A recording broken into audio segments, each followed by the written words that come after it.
Bonjour, docteur Renaud Boris Mbota. Bonjour, Ed Chevridias. Vous êtes serviteur de l'Elohim. Oui.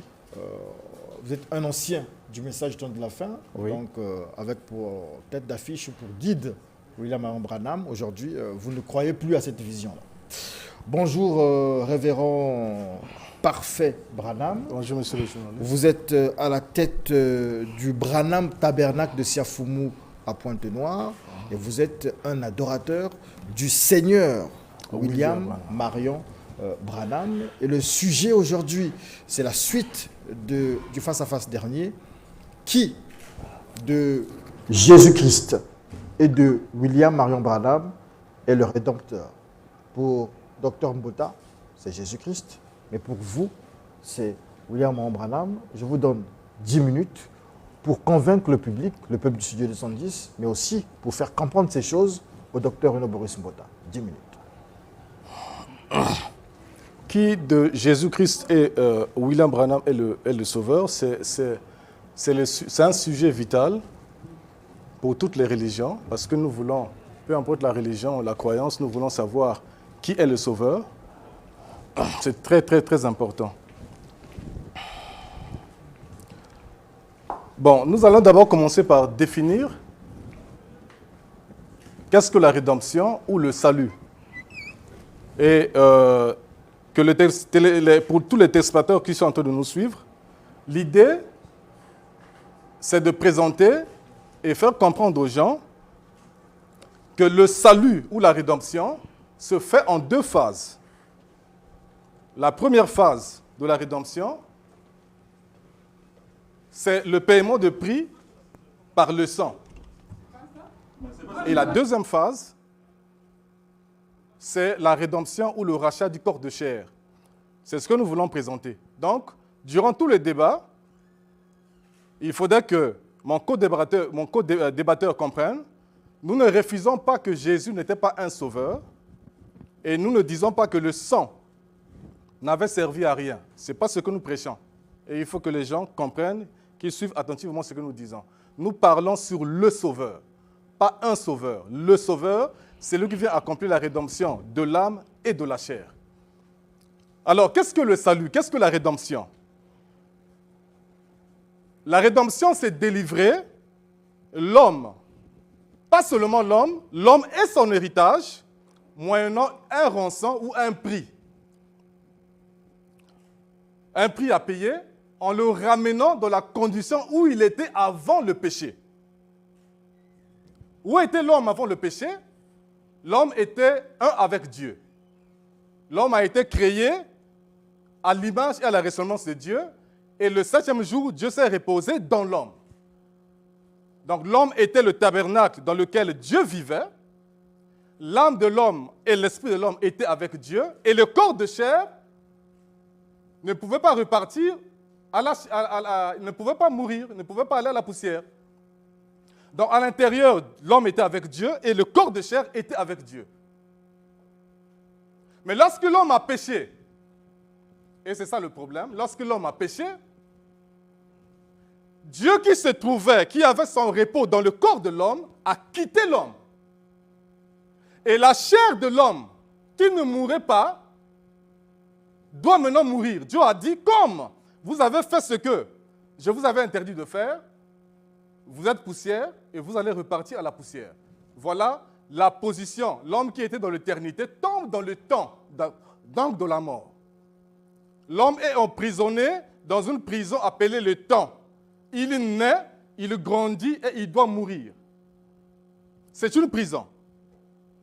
Et le sauveur ou le rédempteur, qui a la mission de racheter l'homme, quand il vient, il doit racheter l'homme dans son âme et racheter l'homme dans la chair pour le ramener dans la position qu'il avait, dans sa position initiale.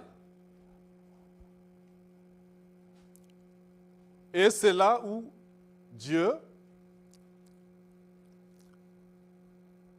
fait agir ses lois.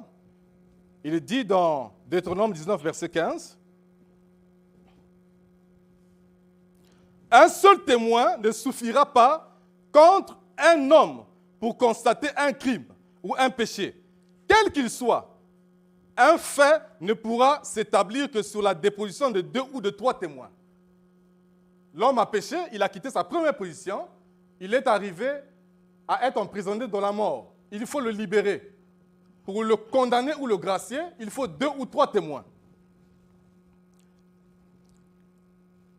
Et Dieu établit la loi. Il établit la loi de la rédemption ou la loi du salut. Le plan, comment on va faire pour sauver l'homme? Quelle est la loi? Lévitique 16.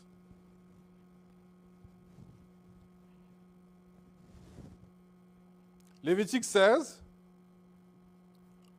je lis à partir de 5 à 10. Aaron recevra de l'assemblée des enfants d'Israël 2 boucs pour le sacrifice d'expiation et un bélier pour l'holocauste. Aaron offrira son taureau expiatoire et il fera l'expiation pour lui et pour sa maison. Aaron prendra les 2 boucs et il les placera devant l'Éternel à l'entrée de la tente d'assignation. Aaron jettera le sort sur les 2 boucs, un sort pour l'Éternel et un sort pour Azazel. Aaron fera approcher le bouc sur lequel est tombé le sort pour l'Éternel et il l'offrira en sacrifice d'expiation. Et le bouc sur lequel est tombé le sort pour Azazel sera placé vivant devant l'Éternel afin qu'il serve à faire l'expiation et qu'il soit lâché dans le désert pour Azazel. Au verset 20 et 21, la Bible dit, lorsqu'il aura achevé de faire l'expiation pour le sanctuaire, pour la tente d'assignation et pour l'autel, Aaron fera approcher le bouc vivant. Aaron posera ses 2 mains sur la tête du bouc vivant et il confessera sur lui toutes les iniquités des enfants d'Israël et toutes les transgressions par lesquelles ils ont péché. Il les mettra sous la tête du bouc. Puis il le chassera dans le désert à l'aide d'un homme qui aura cette charge. Voilà la loi de la rédemption. Comment doit se passer la rédemption? On prenait 2 boucs, le bouc de sacrifice et le bouc pour Azazel. Ils étaient 2. 2 rédempteurs, 2 sauveurs, et ils viennent à des âges différents. On peut lire ça dans Ésaïe 63. Dans Ésaïe 63. Versets 1 à 4.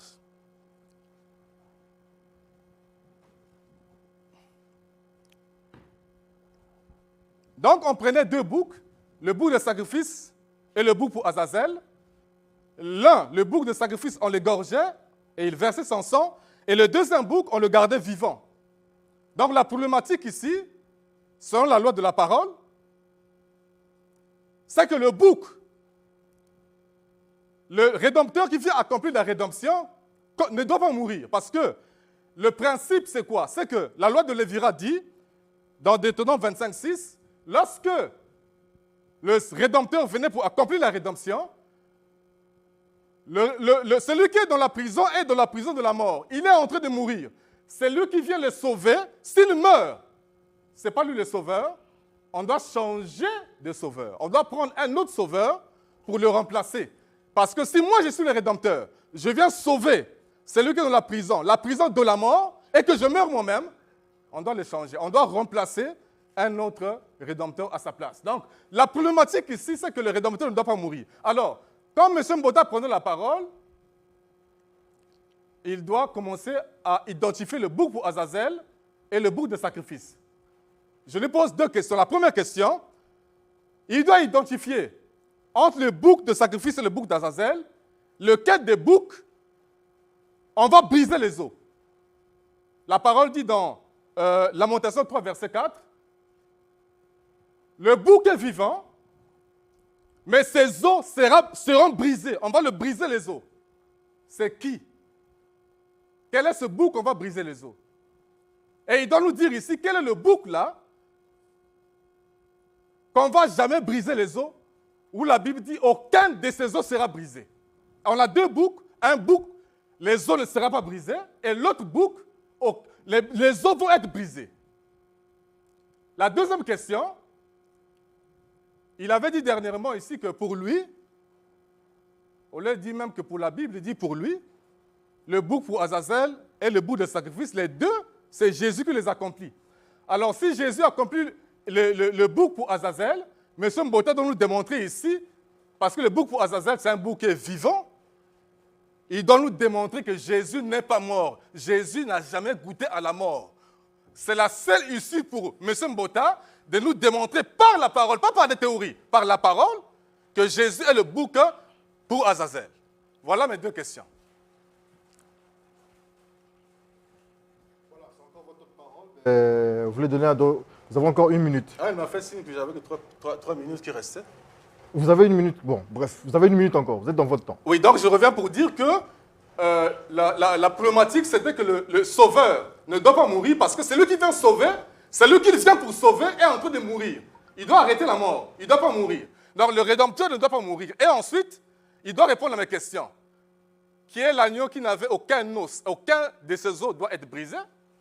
Quel est l'agneau qu'on doit briser les os? Première question. Deuxième question, si pour lui, comme il a dit dernièrement, le bouc pour Azazel, c'est Jésus, il doit nous présenter ici que le Jésus de Galilée n'est jamais mort. Il n'a jamais goûté à la mort. Docteur Renaud Boris Mbota. Ok, merci beaucoup. Je salue encore une fois de plus tous les téléspectateurs dans le nom de Yeshua Hamashia, notre seul Seigneur et Sauveur par la grâce de Dieu le Père. Déjà ici, en écoutant mon cher ami parler, j'avais pensé que les 2 semaines que vous avez pris à Pointe-Noire, vous aurez pu peut-être vous améliorer. Je me rends compte que vous êtes encore venu pour nous distraire parce que là, vous avez parlé, mais vous n'avez absolument rien dit, sauf étaler juste vos incompréhensions sur la question du salut. Et vous ne connaissez même pas la problématique qui s'est passée dans le jardin d'Éden. Et lorsque la Bible parle de la mort, lorsqu'il a dit à Adam, le jour que tu mangeras, tu mourras, il ne s'agissait pas de la mort physique. Il ne s'agissait pas de la mort extérieure frappant le corps de l'homme. Il s'agissait de la privation de la présence de Dieu dans l'âme de l'homme. Et lorsque Adam a mangé, Adam a péché, le péché l'a séparé de Dieu. Le péché a mis une séparation entre Adam et Dieu. Et puisque la vie est abondante dans la présence de Dieu, Adam étant loin de la présence de Dieu, Adam mourut. Donc ça n'a absolument rien à voir avec ce que vous avez raconté. J'ai essayé de noter ici, je ne sais pas si les téléspectateurs qui suivent, même vos amis qui vous ont accompagné là, s'ils ont vraiment compris ce que vous avez dit. Parce qu'en vous écoutant ici, vous avez lu des versets, vous avez cité d'autres versets, vous êtes allé à gauche, vous êtes allé à droite, mais au finish, vous n'avez absolument rien dit. C'est vous qui voulez parler d'une rédemption à votre manière. C'est vous qui définissez votre rédemption à vous avec des lois de rédemption que vous établissez. Alors que la Bible dit autre chose. Et moi, je suis ici pour te dire ce que dit la parole. Non seulement la Bible, mais aussi pour te dire, te rappeler ce que dit William Branham, que tu prétends être ton Dieu, tu prétends représenter, mais que tu parles contre lui. Alors, j'aimerais d'abord commencer par le premier élément. Le tout premier élément, je vais rappeler d'abord à tous les auditeurs, c'est que le contenu de la loi de la rédemption. Et la loi de la rédemption, rappelons-le, n'est pas spécifiée dans Lévitique 16. Prenez note. Je pensais que la fois passée, vous avez noté, mais vous ne l'avez pas fait. Donc prenez note. La loi de la rédemption n'est pas notifiée dans Lévitique chapitre 16. Et dans Lévitique chapitre 16, il n'y avait pas que, c'était le grand jour des expiations, il n'y avait pas que les 2 boucs qui étaient utilisés, il y avait aussi les béliers, il y avait beaucoup de sacrifices qui étaient faits. Même avant le bouc, avant les 2 boucs, tout comme après les 2 boucs. Donc là, vous êtes vraiment en porte-à-faux. J'aimerais d'abord lire Lévitique chapitre 25, le verset 48. C'est là que se trouve la loi de la rédemption. Dieu dit ce qui suit. Il y aura pour lui le droit de rachat, après qu'il se sera vendu, un de ses frères pourra le racheter. Rédempter, racheter, c'est la même chose. Donc la loi de la rédemption ici établit que lorsqu'un homme se serait vendu, il n'aura sur lui le droit de rachat que l'un de ses frères. Ainsi, l'homme qui s'est vendu ici, c'était Adam. Et Adam était fils de Dieu par création. Et pour racheter Adam, la loi de la rédemption exigeait que l'un des frères d'Adam puisse racheter Adam. Et voilà pourquoi dans Jean chapitre 8, le verset 34, la Bible dit, « En vérité, je vous le dis, leur répliqua Yeshua, quiconque se livre au péché est esclave du péché. » Adam s'est livré au péché, Adam est devenu esclave du péché. Et pour racheter Adam, la loi de la rédemption stipulait qu'il fallait un frère d'Adam. Et lorsqu'on parle du frère, le frère, c'est celui qui descend d'un parent commun avec un individu. Et ici, Adam est notifié comme étant le fils de Dieu.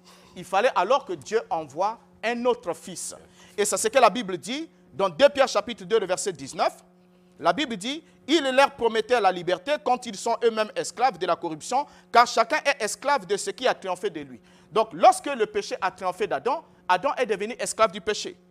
Ainsi, pour les racheter, Jean chapitre 8, le verset 36 dit, si donc le Fils vous affranchit, vous serez réellement libre. Donc, si donc le Fils vous affranchit, vous serez réellement libre. Parce que dans la loi de la rédemption, c'est le frère qui rachète son frère. C'est ça la loi de la rédemption. Notez-le. Alors, dans 1 Corinthiens chapitre 7, le verset 23, Paul écrit en disant, vous avez été rachetés à un grand prix, ne devenez pas esclaves des hommes. Pas vous serez rachetés, mais vous avez été rachetés par un grand prix. Ainsi, lorsqu'on parle du rachat ici, 1 Corinthiens chapitre 15, le verset 45, va nous présenter les deux hommes. Le premier homme, le premier Adam qui a échoué, le second et le dernier Adam qui vient relever son frère, accomplissant ainsi les lois de la rédemption. Il a dit dans 1 Corinthiens 15, verset 45, c'est pourquoi il est écrit, le premier homme, Adam, devint une âme vivante, le dernier Adam est devenu un esprit vivifiant. Et dans le verset 47, il est dit, le premier homme tiré de la terre est terrestre, le second homme est du ciel. Donc nous avons là les deux hommes, mais avec des adjectifs bien précis. Le second homme, le dernier Adam. On parle du dernier Adam, soyez tranquille. On parle du dernier Adam. Moi, j'aimerais que vous preniez note, hein. Vous faites comme je suis en train de faire, de ne pas me perturber. Parce que je vous ai laissé en toute politesse. Non, parce que pendant les 10 minutes. Écoutez, soyez tranquille. Alors, donc ici, là, il y a bien une précision. C'est pourquoi il est écrit, le premier homme Adam, c'est bien précis. Le premier homme Adam, pas Jésus. Le premier homme Adam devint une âme vivante. Il est devenu une âme vivante à quel moment? Lors de sa création. Le dernier Adam est devenu un esprit vivifiant. Et le dernier Adam ici est devenu, pas deviendra, est devenu. Cela fait partie du passé, c'est un acte passé. Et au verset 47, il est dit, le premier homme tiré de la terre, le premier Adam, est terrestre, le second homme est du ciel. Or, l'adjectif dernier, lorsqu'on parle de dernier, même quand vous prenez le dictionnaire de l'Académie française, on nous dit que dernier, c'est ce qui vient, qui après tous les autres, qui vient après tous les autres, après lesquels il n'y en a plus d'autres. Donc lorsqu'on parle du dernier, dernier Adam, dernier homme, c'est qu'après le dernier, il n'y a plus d'autres. Voilà ce que l'Académie française dit au sujet de ce mot dernier. Et en plus de cela, il est parlé aussi du second Adam. Le second homme est du ciel. Et lorsqu'on parle du second, le mot second vient immédiatement après le premier et s'emploie lorsqu'il n'y a que deux objets ou quand on ne considère que deux objets. Ainsi, lorsqu'on vous dit, vous êtes en ligne, quelque part dans une salle, je vais vous aider, et on vous dit qu'on est en train d'appeler les gens. Si on dit que le premier entre dans la salle, et si on dit que le second entre, et le second entre, et vous restez là, on vous pose la question, on dit qu'est-ce que vous attendez? Vous dites non, on attend qu'on appelle le troisième. On n'appelle pas le troisième après le second, mais on appelle le troisième après le deuxième. Mais lorsqu'on parle du second, le second est en même temps le dernier. Alors maintenant ici, j'aimerais te rappeler ce que dit la Bible. Hébreux 7, 26 à 27 nous dit, il nous convenait en effet d'avoir un souverain sacrificateur comme lui. Comme qui? Yeshua, saint, innocent, sans tache, séparé des pécheurs et plus élevé que les cieux, qui n'a pas besoin comme les souverains sacrificateurs d'offrir chaque jour des sacrifices, d'abord pour ses propres péchés, ensuite pour ceux du peuple. Car ceci, il l'a fait une fois pour toutes en s'offrant lui-même. Et dans l'expression « une fois pour toutes », parlant de la rédemption de l'acte de Christ, une fois pour toutes, c'est un concept qui souligne le caractère unique, définitif et suffisant du sacrifice de Christ. Ce qui veut dire que ce sacrifice est ultime. Il ne peut plus être répété, contrairement aux actes d'expiation qui étaient faits dans l'ancienne alliance, qui étaient faits à répétition. Christ l'a fait une fois pour toutes. Et lorsqu'on dit une fois pour toutes, ça veut dire que c'est en définitif. En d'autres termes, l'acte qu'il a posé est suffisant. Ce sacrifice accompli une seule fois assure ainsi la rédemption complète et éternelle. C'est ce que la Bible dit. Vous avez des problèmes avec ce concept-là. La rédemption est unique et éternelle, sans nécessité de répétition. Et en plus, cela souligne la marque de la finalité de la réconciliation qui a été établie entre Dieu et les hommes. La Bible dit il y a un seul médiateur entre Dieu et les hommes, Jésus-Christ homme. Donc c'est le seul qui a accompli la rédemption éternelle. Alors en reprenant la parole ici, je vais alors entrer dans le domaine de la qualification. Pour voir, est-ce que Branham, que vous prétendez représenter, parce que votre problème n'est pas de nous démontrer que Jésus a échoué à racheter l'homme, mais votre problème, c'est de nous démontrer comment Branham a réussi à le faire. Lui qui a laissé une tombe là à Jeffersonville, lui qui est né d'un homme et d'une femme, alors qu'il a bien signifié, je vais vous le lire, vous lire William Branham lui-même, qui va vous signifier que le Rédempteur, première qualité d'un Rédempteur, il ne doit pas naître d'un homme et d'une femme. Il ne doit pas naître du sexe. Or, il dit, moi, Branham, je suis né de Charles Branham et de la Branham, les deux individus qui ont uni leur sperme afin que moi, je sois produit. Il n'y a rien de bon en moi, ne comptez sur rien sur moi. Moi-même, je suis en train d'espérer être racheté par Jésus-Christ. C'est William Branham qui l'a dit. Donc, vous avez un sauveur qui espère lui-même être sauvé. Donc, un sauveur qui nécessite le salut de la part de celui que vous dites n'avoir jamais sauvé. Alors, on ne comprend pas. Est-ce que vous connaissez réellement William Branham? Votre temps de parole est épuisé. Vous avez dit deux individus qui ont mélangé leur sperme, je n'ai pas compris. Oui. Monsieur Charles Branham et sa femme Ella Branham. Ce n'est pas moi qui le dis, c'est William Branham qui le dit, que je suis le produit de deux spermes. D'accord. Votre temps de parole, 5 minutes. En tout cas, je suis étonné de voir M. Mbota transpirer. Je ne l'ai pas connu comme ça, tellement embrouillé. Vous voyez, quand M. Mbota a pris la parole, il a commencé à nous dire que tu ne comprends pas la loi de la rédemption. La loi de la rédemption, ce n'est pas ce que tu es en train de dire là. Et lorsqu'il parle de la loi de la rédemption, il est en train de parler d'un frère qui va remplacer un frère qui était mort. Donc il cite encore la loi du Lévira. Il dit non, ils ne sont pas deux, c'est un seul rédempteur. Lorsqu'il parle, il parle du premier Adam et du deuxième Adam. Il parle encore des deux. Alors regardez, dans Ruth ici, Ruth, chapitre 4, versets 1 à 4, la Bible est claire. On parle de deux rédempteurs, deux. Le bouc pour Azazel et l'agneau de sacrifice. Boaz monta à la porte et s'y arrêta. Et voici, celui qui avait le droit de rachat. Le principe du Lévira est lié à la loi de la rédemption. Or, voici celui qui avait le droit de rachat. Et donc, Boaz avait parlé, vint passer. Boaz lui dit, approche, reste ici, toi un tel. Il s'approcha et s'arrêta. Boaz prit alors 10 hommes parmi les anciens de la ville et il dit, asseyez-vous ici, et ils s'asseyèrent. Puis il dit à celui qui avait le droit de rachat, Naomi, revenue du pays de Moab, a vendu la pièce de terre qui appartenait à notre frère Elimelech. J'ai cru devoir t'en informer et te dire à qui est là, en présence des habitants et en présence des anciens de mon peuple. Si tu veux racheter, Elimelech est mort. Voici, on parle de la rédemption. Le frère va venir racheter les biens de celui qui est mort. C'est la loi du Lévira. Rachète. Mais si tu ne le veux pas, déclare-le-moi afin que je le sache. Boaz dit, car il n'y a personne avant toi qui ait le droit de rachat et je l'ai après toi. Il n'y a que deux. En dehors de ce monsieur qu'on cache, l'un qu'on appelle un tel, qui a le droit de rachat, qui est Jésus. L'autre, Boaz, avait aussi le droit de rachat après lui. Ils sont deux, mon cher. Et il faut les prouver. Et jusqu'à ce qu'on va quitter ici, je sais que vous n'avez pas la capacité. Parce que tu ne peux pas débattre avec moi en réalité. Dernièrement, on n'avait pas le temps. Tu ne peux pas, tu n'as pas la capacité. Je suis le parfait Branham. Et aucun pasteur peut se mettre devant de vous, moi, s'il y a le temps. Tu dois me démontrer ici, si Jésus est le bouc pour Azazel, le bouc pour Azazel est vivant.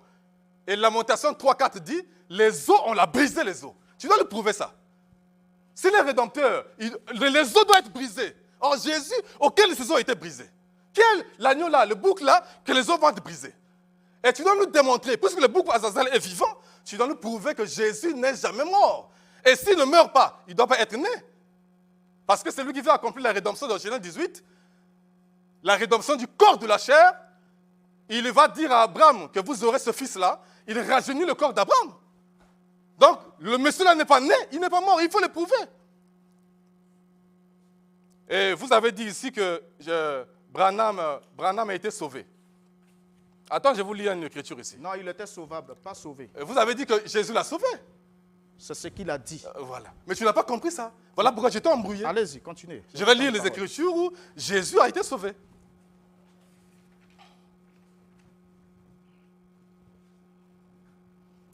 Je vais lire Hébreux 5. Et je vais lire Hébreux. Il faut rester tranquille, c'est la peur qui te fait ça, mon cher.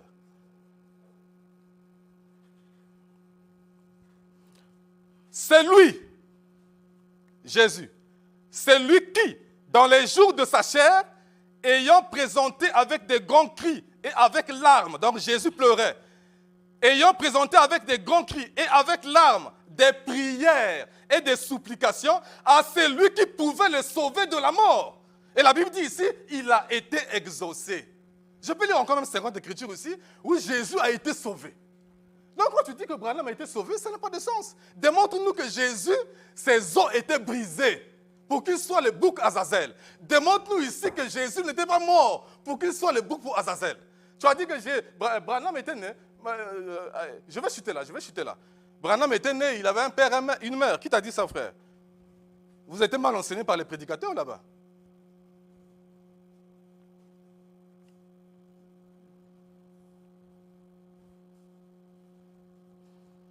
Le Seigneur Jésus, quand il était sous la croix, la dernière prédication, il a dit à Marie, Marie, voici Jean ta mère. Femme, voici Jean ton fils. Branham, la dernière prédication, il a prêché la communion. Je chute ici, il a dit ceci. La communion, paragraphe 53. S'il vous plaît, Je chute. Non, vous avez fini, c'est fini. Ce que vous voulez dire là n'a pas de sens. Et vous énoncez, s'il vous plaît. En vous écoutant ici déjà, la question sur le droit de rachat vous pose un sérieux problème. Je vous ai lu ce que dit la Bible au sujet du rachat, l'acte rédempteur. Alors, lorsque vous définissez vos critères à vous, selon lesquels le bouc, on ne devait pas briser ses os, prenez d'abord, reprenez votre temps. Prenez Lévitique chapitre 16. Trouvez-moi le verset qui dit que le bouc Azazel ne doit pas avoir les os brisés, ou bien l'autre bouc du sacrifice doit avoir les os brisés. On égorgeait le bouc du sacrifice. Il y avait pas, on ne parlait pas de brisement des os. Et puis le brisement des os, quand vous prenez toute la Bible, c'est une expression qui montre une affliction terrible que Dieu fait subir au peuple.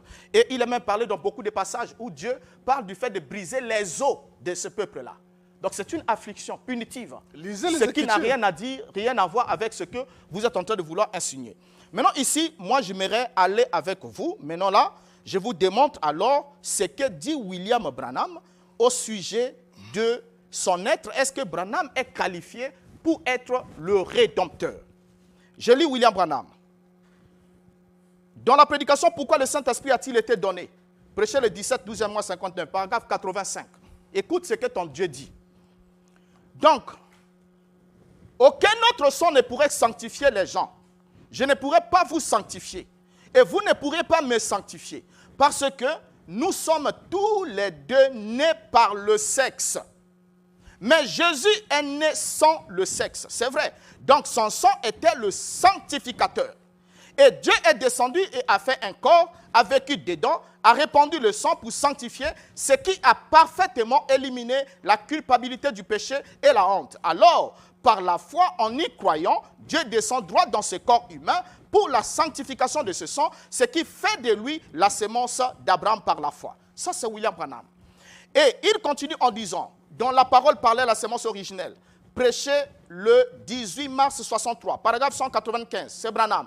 Je suis un Branham parce que je suis né de Charlie et Ella Branham. C'est ce qui fait de moi un Branham parce que je suis leur sémence d'un commun accord, tous les deux en unissant leur sperme. Cela a formé une sémence et le produit de ça, c'est moi. Et ensuite, William Branham ajoute, dans la brèche entre le 7 âges de l'Église et les 7 sceaux, paragraphe 135. Maintenant, remarquez donc, il fallait qu'il soit un parent. Alors, vous voyez, un ange ne pouvait pas le faire. Un homme ne pouvait pas le faire. Il fallait que ce soit un homme. Mais il ne pouvait pas être né d'une femme par un acte sexuel. Aussi, dans la naissance virginale, le Saint-Esprit a couvert Marie de son ombre. Par conséquent, Jésus n'était pas un juif. Jésus n'était pas un non-juif. Jésus était Dieu exactement. Son sang n'est pas venu d'aucun acte sexuel. Il était le sang sacré de Dieu par une création. Alors, nous ne sommes pas sauvés par du sang juif et nous ne sommes pas non plus sauvés par du sang non juif. Nous sommes sauvés par le sang de Dieu. C'est conforme à la Bible. Ça, c'est William Branham. Alors, donc déjà ici, devant tous ces éléments évidents, William Branham parlant du fait que nous sommes sauvés, nous, y compris lui, William Branham, et William Branham montre que lui, il est le produit d'un acte sexuel. Et Yeshua n'est pas le produit d'un acte sexuel. Et Branham s'élimine lui-même. Et il ajoute ce qui suit. Dans le 7e sceau, paragraphe 350. Oubliez tout en ce qui me concerne.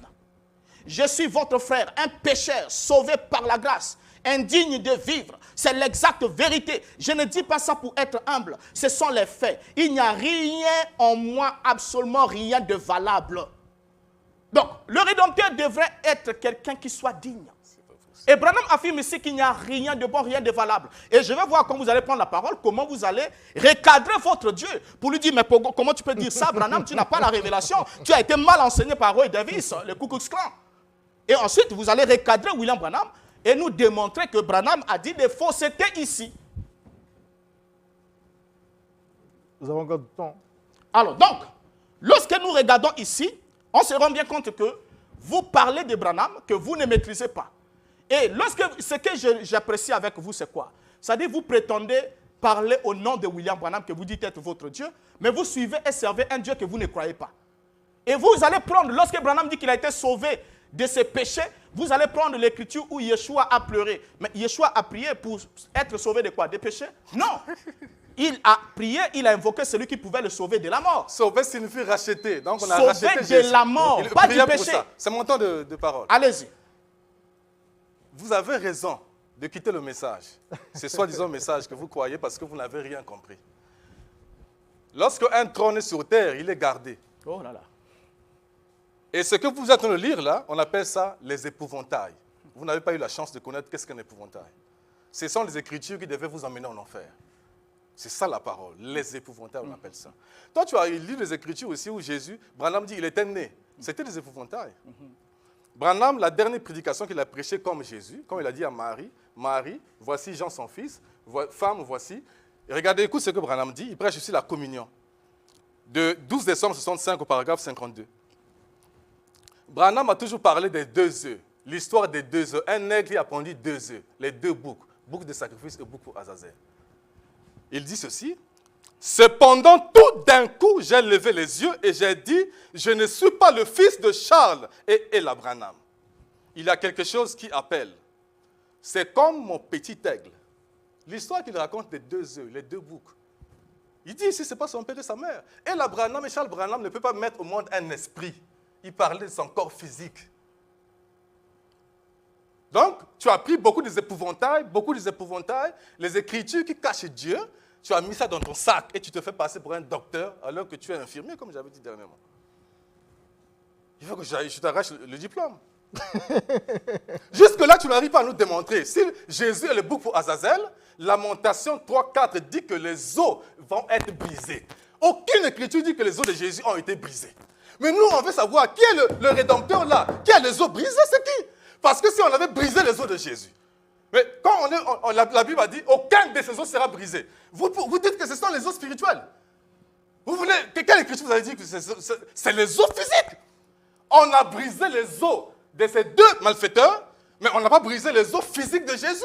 Parce qu'il n'était pas le créateur. Si on avait brisé les os, Jésus devait, comme la vie l'avait quitté, il devait se ressusciter avec des pieds cassés. Mais le Seigneur Branham a fait un accident. On a cassé ses pieds. Les pieds ont été cassés. Et tu vas me démontrer ici, en dehors de ces 2 questions que tu ne vas jamais répondre. Une 3e question, il faut nous prouver ici. Parce que la Bible dit, l'agneau immolé sera égorgé. Il faut nous lire les écritures, pas les théories, où Jésus a été égorgé. Tu dois nous lire ça dans la parole. Branham, les os cassés, les pieds dans le volant. Après quelques instants, la vie était en lui. Tout s'est ressoudé. Les os sont revenus normaux, les plaies sont parties. Pour montrer que la vie qui guérit était en Branham le vainqueur. La vie l'avait pas quitté. Et personne ne dit Amen là-bas. Comment vous ne croyez pas la parole? Alléluia. Comment? On te dit tu vas mourir, Mbota, tu vas mourir. Et lorsque tu as perdu ta femme, tu as pleuré. Parce que ce n'est pas une bonne chose. Pourquoi tu ne l'as pas fêté? Il fallait fêter le jour de la mort de ta femme.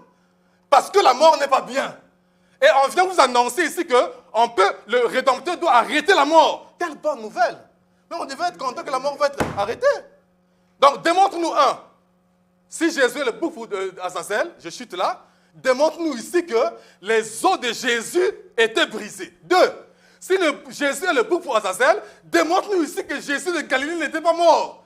Non seulement qu'il n'était pas mort, il ne doit pas naître entre les jambes de Marie. Parce que la pierre qui descend va descendre sans le secours d'aucune main. Or, Jésus est descendu avec le secours de la main de Marie. Parce que comme Gabriel a dit, tu vas mettre au monde un enfant, si Marie n'avait pas cru, Jésus n'allait pas venir au monde. Marie a cru et la foi de Marie a matérialisé le corps de Jésus dans le ventre. Jésus était la pierre qui est descendue avec la main de Marie. Donc c'est ça, répondons aux questions, M. Mbotard. Moi j'avais dit que tu n'es pas docteur. Montre-nous ici que le bouc pour Azazel, quel est le bouc là où les os vont être brisés? C'est qui?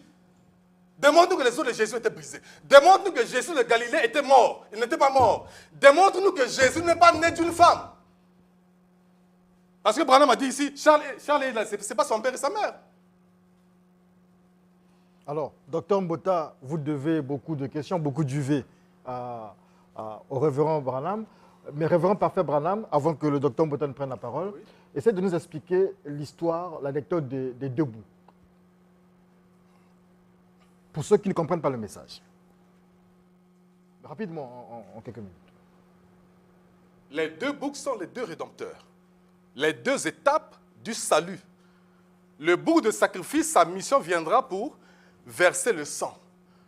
Et j'ai les Écritures ici, je vais le lire quand je vais répondre la parole. Le bouc de sacrifice, c'est qui? Le bouc de sacrifice, c'est Jésus qui va purifier, racheter les hommes de leurs péchés. Okay. C'est l'âme, mais pas le corps de chair. Maintenant, le bouc pour Azazel vient pour racheter le corps de chair. Et le bouc de Azazel, c'est qui? Mais c'est le Seigneur Branham. D'accord. Docteur Lombos Mbota, votre parole. Il faut qu'il réponde aux questions. Je crois que c'est vraiment très lamentable, pitoyable de ce que je constate que vous parlez au nom de Branham, mais vous êtes incapable de réagir au sujet des propos de Branham. Lorsque Branham dit « Je ne suis pas le fils de Charles et Ella Branham » dans la prédication de la communion, moi j'aurais pensé que vous aviez compris cette leçon-là. Branham explique ça. La citation est ici. Branham dit que lors de ma première naissance, je suis né de Charles et Ella Branham. Mais dans ma nouvelle naissance, celle dont je n'ai pas honte, c'est celle où je suis né de Jésus-Christ, qui est mon Père et mon Dieu, mon Seigneur, mon Rédempteur.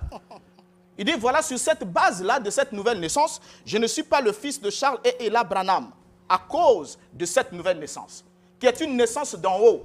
Et quand Branham vous prend même cet exemple, je sais que lui n'était pas né d'en haut. Branham n'était pas né d'en haut, on pourra le démonter dans une autre mission.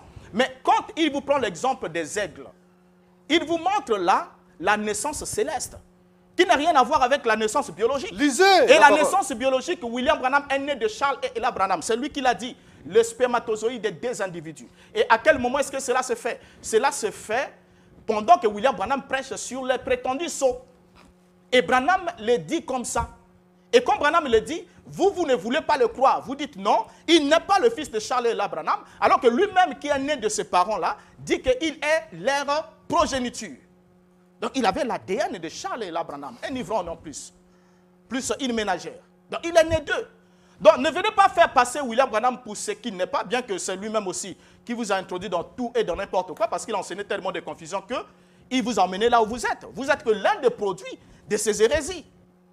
Maintenant ici, quand William Branham dit qu'il est le produit du spermatozoïde d'un homme et d'une femme, vous êtes venu au fait. Gardez ça pour tromper ceux qui sont dans vos tabernacles. Quand vous parlez d'épouvantail, vous dites que non, voilà, il y a des épouvantails, les écritures épouvantails qui sont mis là pour que vous puissiez ne pas voir la vérité. Mais à quel moment alors? Donc vous avez reçu, vous, le mandat de décrire quelles sont les écritures qui sont épouvantails et quelles sont les écritures qui doivent être authentifiées. La parole, lisez. Alors, maintenant ici, lorsque je vous ai posé la question, je vous ai dit, quand vous parlez de brisement des os... Tu ne réponds pas à mes questions? Jérémie, s'il vous plaît, vous avez répondu à aucune de mes questions depuis que on est là avec vous. Je suis censé de répondre. Voilà, vous ne répondez à aucune d'elles. J'ai répondu, vous n'écoutez pas. S'il vous plaît, prenez votre mal en patience. Hein? Ça fait partie aussi de l'éthique du débat. Et lorsque on est bien éduqué, on n'interrompt pas son interlocuteur pendant qu'il est en train de s'exprimer sur un plateau de télévision. Ce n'est pas un bon comportement.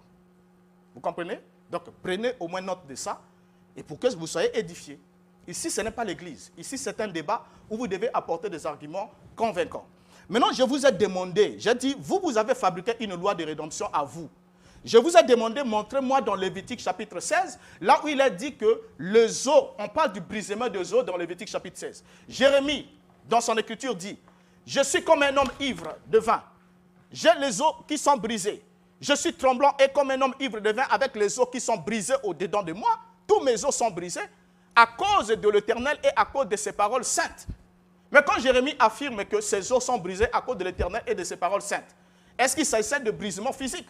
Ça, vous voulez légitimer, en quelque sorte, la ruine soudaine qui est tombée sur Branham, comment il est mort par accident, violemment tué par accident. Et à quel moment est-ce qu'il est mort? Parce qu'il était en train de discuter. Soyez tranquille. Il était en train de se disputer. Vous avez évoqué un fait, il faut qu'on éclaire les téléspectateurs. Il était en train de se disputer sur une affaire de ménage avec sa femme. Jusqu'à ce qu'il a perdu le contrôle du volant. Il est allé percuter un véhicule et il a été écrasé. Il est mort subitement sur place. Et une mort soudaine atteint toujours le méchant, pas le juste.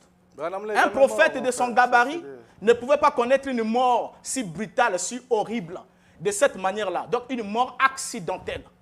Vous voyez? Et en plus de ça, il connaît une mort honteuse, une mort accidentelle avec tous les os brisés. Et vous allez dire, vous êtes allé chercher ce passage de Lamentation 3 pour justifier le fait que Branham est mort avec les os brisés. Mais non, lorsque vous vous dites, parce que l'autre fois on vous a écouté, si même aujourd'hui vous avez répété que le Rédempteur n'est pas censé mourir. Et pour vous, William Branham est le Rédempteur. Mais en fait, même les téléspectateurs ne vous comprennent pas. Le Rédempteur ne doit pas mourir. Jésus a échoué parce qu'il est mort. Et pour vous, Branham, lui, il n'a pas échoué parce qu'il est vivant. Il est où? Il vit où? Il vit où? Dans la tombe qui est à Jeffersonville. Cette tombe pyramidale assermentée d'un aigle. C'est là que Branham, le vivant, vit. Donc vous comprenez que vous ne savez même pas ce que vous êtes en train de dire. Dans cette tombe-là que je vois là. Et vous dites, voilà, vous affirmez ici que William Branham est le Rédempteur parce que le Rédempteur ne doit pas mourir. Votre temps de parole est épuisé. J'aimerais quand même revenir. Vous avez dit que le révérend parfait, Branham, vous doit des questions. Ce sont lesquelles? C'est laquelle? Oui, mais suffisamment de questions depuis qu'on est en train de parler. Rapidement, 2 ou 3 questions, je vais noter. La toute première, qui nous montre le brisement des os sur Lévitique chapitre 16. Qui nous montre que l'agneau qu'on égorgeait là, on brisait aussi ses os. Parce qu'on parle de Lamentation 16, c'est ça? Lamentation 16 n'a aucun rapport. Okay. C'est lui qui est allé le prendre. Ok, deuxième question. Voilà, ça c'est la première question. La deuxième question, il a essayé de répondre, mais il n'a absolument rien dit. La deuxième question, qui nous justifie comment William Branham dit avoir été sauvé de ses péchés par Jésus et présente Jésus comme étant l'agneau rédempteur d'Apocalypse chapitre 5, comme Jean aussi le dit. Et maintenant, lui, il nous dit que Jésus n'a pas assuré la rédemption parce qu'il est mort. Mais où se trouve Branham en ce moment? D'accord, c'est tout. Les questions que le docteur, c'est docteur ou infirmier? Ça, c'est un infirmier, le docteur. mon cher. Ça, c'est des questions qu'il va me poser. Ok, quelle question? Est-ce que dans une écriture... Il vous doit quelle question? Je vais les noter. Oui, il doit nous dire qui est le Christ, le Rédempteur, qui avait les os brisés. Parce que nous savons tous que les os de Jésus n'étaient pas brisés. Okay. Deuxième question, si Jésus était le bouc pour Azazel, le bouc pour Azazel n'est pas mort, il est vivant, il doit nous démontrer que Jésus n'est pas mort, Jésus de Galilée n'est pas mort. Okay. Il doit nous le démontrer et qu'il n'est pas né. Parce que dans Genèse 18, c'est lui qui vient racheter la chair de Abraham en type, il ne naît pas, il ne meurt pas. Il doit nous le démontrer. Ok, donc 2 questions à chacun. Et donc, docteur Mbota, qui est le Christ, hein, voilà, qui a les os brisés? Bon, la réponse la plus simple, c'est laquelle? Le Christ qui a les os brisés. Les os brisés. Ici déjà, il n'y a pas un verset. Il commence d'abord à nous montrer le verset qui montre un Christ ayant des os brisés. Qui commence d'abord par là. Parce que Lamentation 3, si on le lit ici, ne dit absolument rien de ce qu'il veut afficher. Et l'expression « briser des os » fait partie de toute la rhétorique biblique pour montrer que la personne subit une affliction interne de la part de Dieu. Vous voyez, la personne subit une affliction interne. Maintenant, ici, lorsqu'il veut nous montrer que Branham est ce Christ avec les os brisés. Parce qu'il avait des os brisés après son accident. Bon, c'est pas, mais ceux qui ont parlé dans la Bible n'ont pas parlé des os littérales. Ils ont parlé dans le cadre symbolique. Même Jérémie avait des os brisés au-dedans de lui, à cause de l'Éternel, à cause de ses paroles, ce qui le rendait ivre.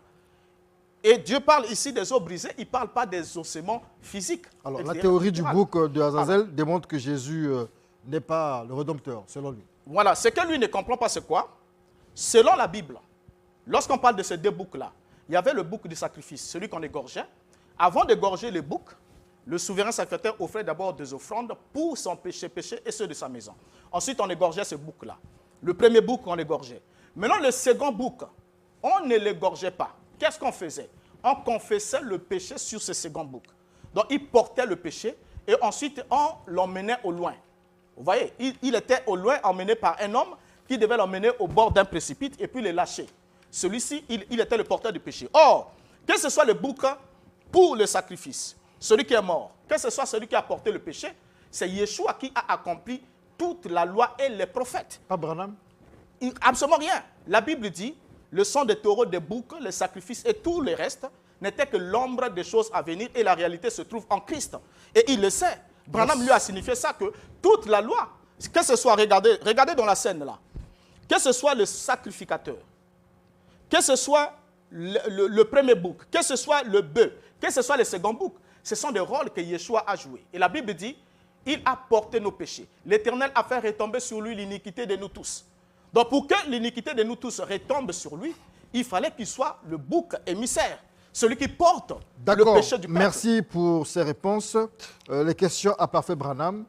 Selon le docteur Renaud Boris Mbota, il dit qu'il n'y a pas de rapport entre la lamentation 16 et le brisement des eaux. Je le prouve là. Vous voyez la photo qu'on a montrée tout à l'heure là? C'est une tombe entourée de chênes. La tombe, oui. Je vais lire dans Lamentation. Écoutez, Lamentation 3, verset 7. Écoutez ce que ça dit. Verset 7 ou 16? Lamentation 1, verset 7. Lamentation 3, verset 7. Okay. Il m'a entouré d'un mur pour que je ne sorte pas. Regardez la tombe. Il m'a entouré d'un mur pour que je ne sorte pas. Est-ce qu'on peut voir la tombe? Il m'a donné des pesantes chaînes. Vous voyez ça dans la photo? Oui, allez. Il m'a donné des pesantes chaînes. Lui, il dit que ce n'est pas en rapport avec Branham. Mais c'est la tombe de Branham quand je le vois là. Et on parle de la chaîne ici. Et dans Lamentation 3, verset 3, on dit, contre moi, il tourne et retourne sa main tous les jours.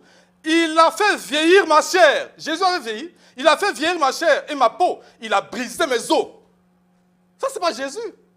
Il est en train de passer son temps à démontrer que Jésus a racheté les hommes par le sang. Nous croyons ça. Mais c'est une étape du salut. Parce que les disciples attendaient que Christ revienne pour changer leur chair. Est-ce que je peux lire ça ici? Deuxième question. La deuxième question qu'il vous pose, Quel en fait, docteur, là, il vous démontre ici que comment William Branham, qui dit qu'il a été sauvé par Jésus, peut devenir encore le Rédempteur. Dans la loi de Dieu, lorsque un Rédempteur arrive, c'est lui qui représente toute l'humanité. Les péchés de l'humanité est sur lui, il devient comme le pécheur. Alors, la loi disait, on prenait l'agneau, on le lavait d'abord. Voilà pourquoi Jésus a été baptisé. Il a reçu le Saint-Esprit. Pourquoi Jésus a été baptisé, il a reçu le Saint-Esprit. Mais c'est la loi. Pour être sauvé, il faut être baptisé et recevoir le Saint-Esprit pour être sauvé. Donc Jésus a été racheté d'abord. Par qui? Mais par Dieu. Par quel Dieu? Regarde, je vais lire une écriture ici. Par quel Dieu? Mais je vais lire. Au lieu que ça vient de moi. Vous pouvez dire, on va comprendre. Non, je vais lire pour que les gens sachent que c'est rapidement, l'écriture. rapidement, Oui, parce que lis là, pas. là, nous sommes hors chrono, rapidement.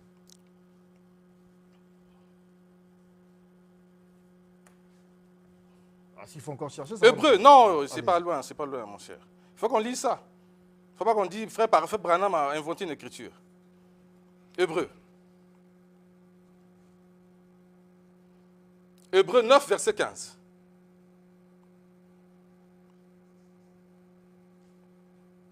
Hébreu 9, verset 15. Et c'est pour cela que Jésus est le médiateur d'une nouvelle alliance, afin que la mort, donc sa mort, la mort était intervenue pour le rachat des transgressions commises sous la première alliance. Vous voyez, le sang de Jésus agit sur la première alliance. Ceux qui ont été appelés reçoivent l'héritage éternel qui leur a été promis. Non, j'ai lu une mauvaise écriture. C'est Hébreu 13, excusez-moi. Non, c'est Hébreu 13. Hébreu 13, 20. C'est la bonne écriture. On l'a déjà lu que c'était pour les péchés passés. C'est ça, Hébreu 13, 20. Ça y est là. Voilà. Que le Dieu de paix, qui a ramené d'entre les morts le grand pasteur des brebis par le sang d'une alliance éternelle. Le Dieu de paix a ramené Jésus. A ramené Jésus par le sang d'une alliance éternelle. Donc l'alliance éternelle, ce n'est pas l'alliance de Jésus. C'est l'ange de l'éternel, le Tout-Puissant qui vient ramener Jésus par le sang d'une alliance éternelle. La troisième alliance où on le rachète. Ma question, c'est justement, le Tout-Puissant, là, c'est qui? Mais c'est le Seigneur Branham. Ah, d'accord, ok, c'est bon. Alors, c'est votre temps de parole maintenant. La Bible décrit, je peux dire les Vous Écritures pouvez prendre aussi. votre temps de parole. Voilà. 5 minutes, allez-y. Ah, regardez, jusque-là, Mbota passe son temps à nous démontrer que Jésus, comme je le disais, c'est lui le Rédempteur. Mais nous ne refusons pas que Jésus était le Rédempteur. Jésus était un Rédempteur. Il va racheter l'humanité dans le sang, par le sang. C'est-à-dire il rachète le péché, mais pas le corps de chair. Les disciples attendaient celui qui va venir racheter le corps de chair. Je vais le lire. Dans 2 Corinthiens. 2 Corinthiens 4. 2 Corinthiens 4.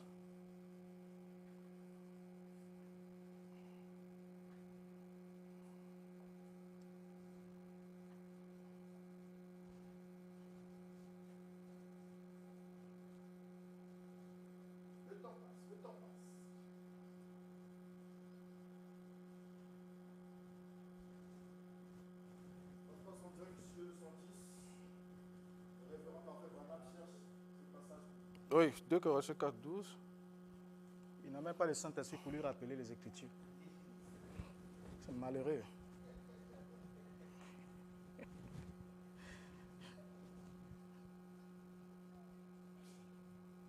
Ainsi, la mort agit en nous et la vie agit en nous.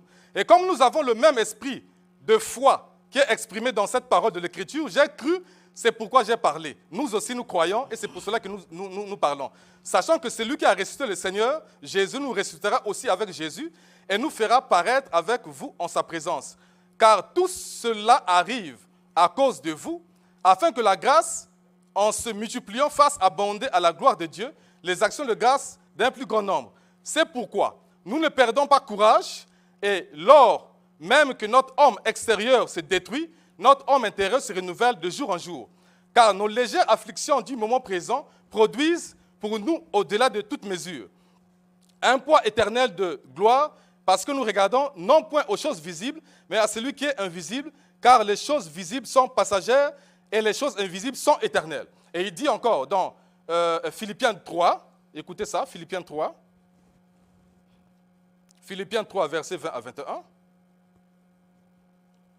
Mais notre cité, là, Jésus est mort, il a versé son sang, il a fait tout.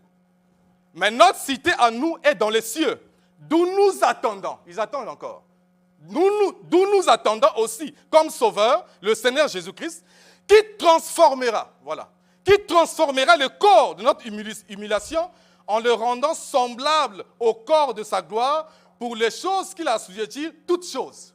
Et dans Romains 7, il parle de la chair mortelle. La chair mortelle. Je peux lire encore beaucoup d'Écritures. Dans Luc, attendez, je vais lire dans Luc. Luc 21. Ok, c'est mon temps de Luc parole. 21. C'est mon temps de parole, mon cher ami. Luc 21. Vous êtes trop pressé, mon cher. Luc 21, 27 à 32. Il vous reste 1 minute.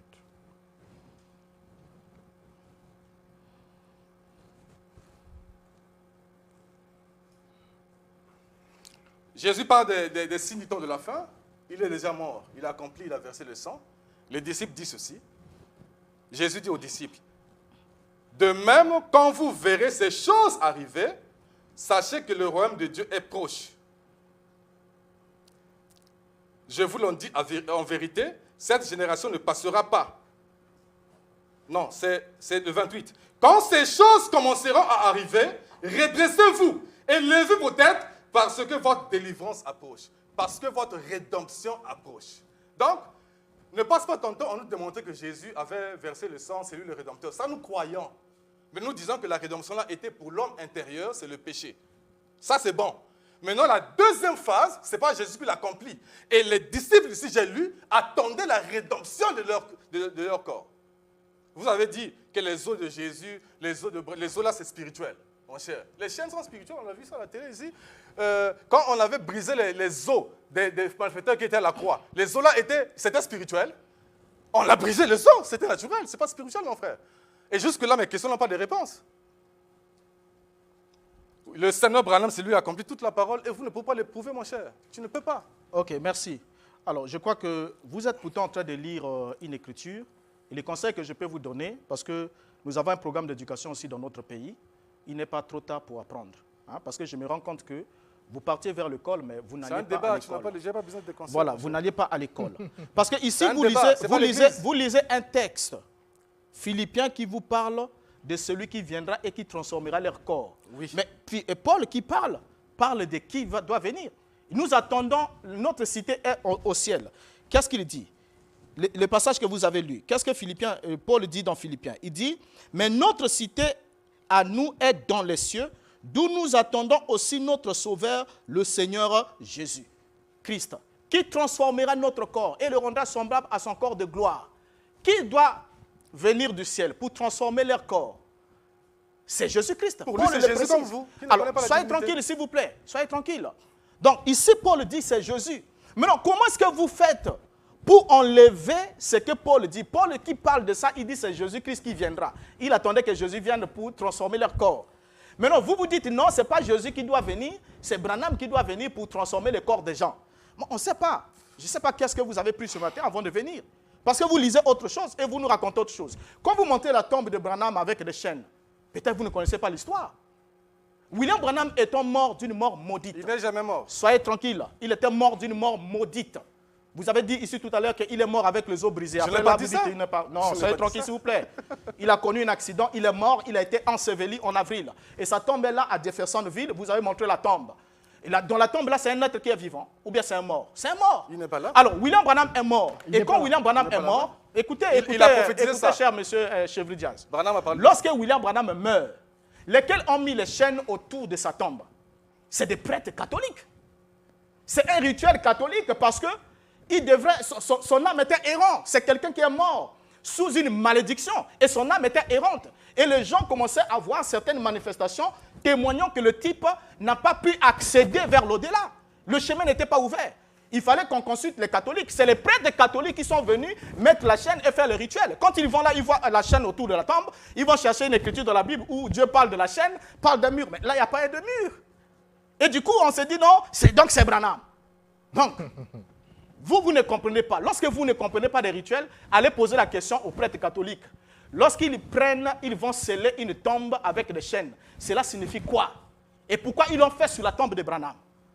Donc, il y a beaucoup de choses que vous ignorez. Maintenant, ici, j'aimerais vous lire ce que l'apôtre Jean dit. Parce que l'autre fois, vous avez déclaré des faussetés sur Apocalypse chapitre 5. L'agneau est là, celui qui vient prendre le livre de la main droite de celui qui est assis sur le trône. Dans l'Apocalypse, Jean dit ce qui suit. Apocalypse 1, verset 5 à 6. Et de la part de Jésus-Christ, le témoin fidèle, le premier-né d'entre les morts, le prince des rois de la terre, celui qui nous aime, qui nous a délivrés de nos péchés par son sang, et qui a fait de nous un royaume et des sacrificateurs pour Dieu son Père, à lui soit la gloire, la puissance au siècle des siècles. Amen. Et dans le chapitre 5, le verset 1er, la Bible dit, puis je vis dans la main droite de celui qui est assis sur le trône, un livre écrit au-dedans et en dehors scellé de 7 sceaux. Et pour vous, l'agneau qui vient prendre le livre, scellé de 7 sceaux, c'est Branham. Pour vous, vous avez raconté ça la fois passée ici, que ce n'est pas un agneau immolé, c'est un agneau comme immolé. Mais alors que lorsque les célébrités célestes s'adressent à l'agneau, il lui dit, tu es digne de prendre le livre et de rompre le sceau, parce que tu as racheté des hommes de toute langue, de toute nation, de tout peuple. Et tu as fait un royaume et des sacrificateurs pour Dieu notre Père. Alors, lorsqu'il prend le livre de la main droite de celui qui est assis sur le trône, nous avons une scène qui est claire. Dieu est l'occupant du trône, le détenteur du livre.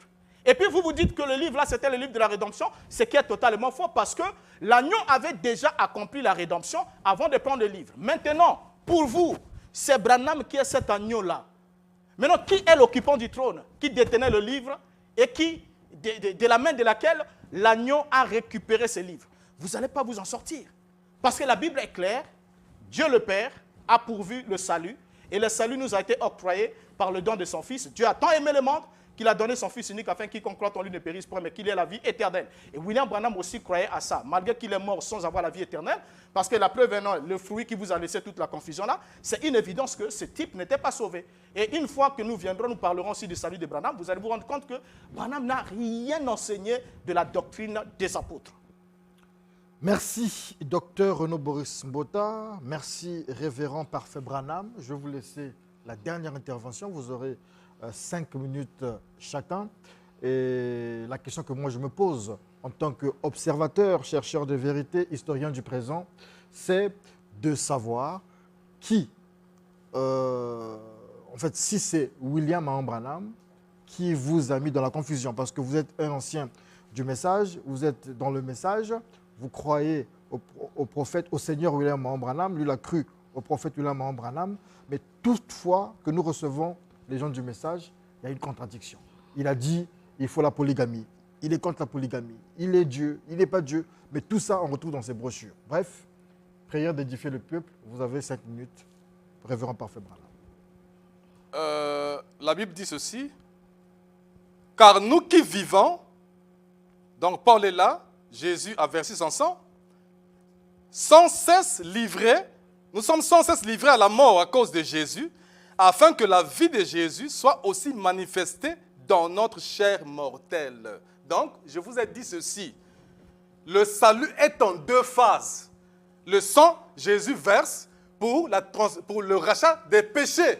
Mais nous parlons ici de la transformation du corps de chair. Jésus était incapable de le faire. Dans Ruth, c'est lui qui était incapable d'accomplir la rédemption. On lui enlevait les chaussures, on lui enlevait les habits et on crachait sur lui.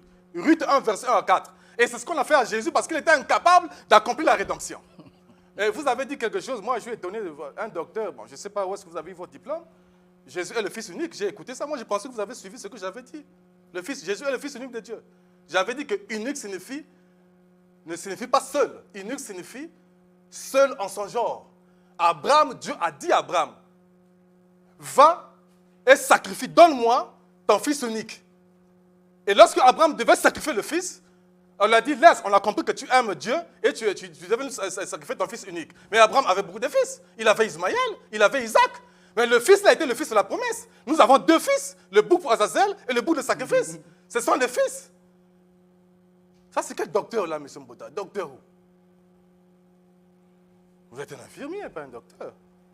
Mettez même assistant sanitaire. Oui, ou même un technicien des cabines là, qui sont dans la cité. C'est votre droit. Et c'est ça qui vous a fait que vous quittez le message parce que vous n'avez rien compris du message. C'est votre droit d'être insolent, d'être impoli, d'être irrévérencieux. Oh, vous l'êtes plus que tout le monde, on vous connaît. Voilà, donc c'est votre droit. C'est vous qui dénigrez les gens, vous ne lisez pas la parole. C'est votre droit, les gens vous écoutent, ils vous observent, ils comprennent. On peut avoir votre numéro de téléphone? Oui, 06 652 81 42. Rappelez le siège de votre église. On est sur l'avenue de Mort, à Sefmou, à Pointe-Noire. Ah, sur l'avenue des Morts? Oui, je crois à 7e rue. Ok, d'accord.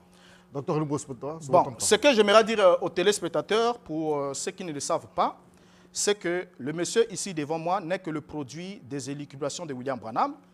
Et ça, c'est parce qu'il y a une chose qu'ils n'ont jamais dit. Ils ne vous ont jamais dit au sujet de l'état mental de William Branham. Vous savez que William Branham avait des sérieux problèmes de santé mentale. Vous n'avez pas lu? Non, attendez, vous allez découvrir. Et ça, lui, ne le sait pas. Je le sais. Nombreux de leurs adeptes c'est écrit dans la Bible. Pas. Soyez tranquille. C'est écrit dans la Bible. S'il vous plaît, je vous ai laissé parler. Pourquoi vous vous agitez? William Branham avait un sérieux problème mental. Et ce sérieux problème mental, William Branham, au lieu de se soigner, avait préféré transformer ce problème-là en un appel divin. Et quel était le problème de Branham? Il va le dire 2 semaines ou 3 semaines avant sa mort. Il va révéler son état mental. Branham dit ce qui suit. Écoutez, chers téléspectateurs. Branham dit, sur les ailes d'une colombe, blanche comme une neige, prêché le 28 novembre 65, paragraphes 137 et 143. Branham dit ce qui suit. Toute ma vie, j'ai été un névropathe. Petit garçon, j'ai été frappé d'un mal qui m'a effrayé. Cela m'arrivait à peu près tous les 7 ans. Frère Jack se souvient, lorsque j'ai débuté, j'ai dû quitter le champ de travail pour 1 année car quelque chose venait d'arriver. Et vous ne savez pas à quel point j'ai souffert. C'était une oppression mentale. Cela s'est répété dans ma vie tous les 7 ans. C'est là où j'en suis à présent, 7, 8. Donc chaque 7e année, commençant de la 7e année initiale, William Branham était frappé d'un mal. Et ce mal-là, Branham parle d'une oppression mentale. Il parle de la névrose. Il dit, j'ai été un névropathe toute ma vie. Or, lorsque vous allez regarder les symptômes de cette pathologie, le névropathe est une personne qui souffre de la névrose, qui est une affection causée soit par des tensions internes dans l'esprit d'un individu, soit causée à la suite d'un événement traumatique.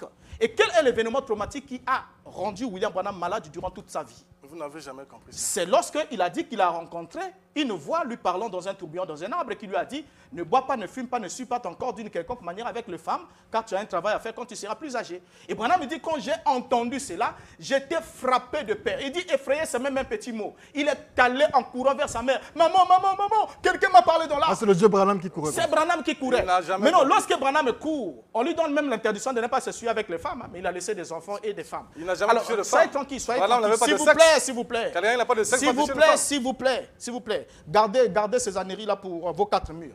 Alors, maintenant, lorsque Branham arrive vers sa mère, il dit quelqu'un m'a parlé. Sa maman l'a même pris. Branham me dit que sa maman a appelé un médecin.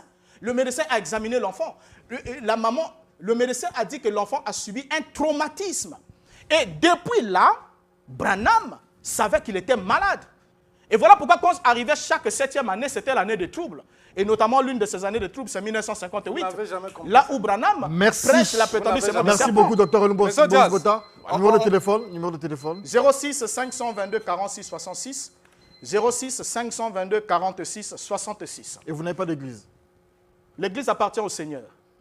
Si quelqu'un veut savoir, si quelqu'un veut communier avec moi, il vient vers moi, je ne lui donnerai pas une référence Alors, tout à géographique. l'heure, vous avez parlé de la santé mentale de William Branham. De La santé mentale de William Oui. Branham. Oui. Mais vous êtes resté 15 ans, je pense, au message. Vous n'avez jamais lu vous n'avez jamais su ça? Non, mais c'est la fin. Vous savez, on a suivi Branham Vous étiez 15 ans. aveuglé. 15 ans.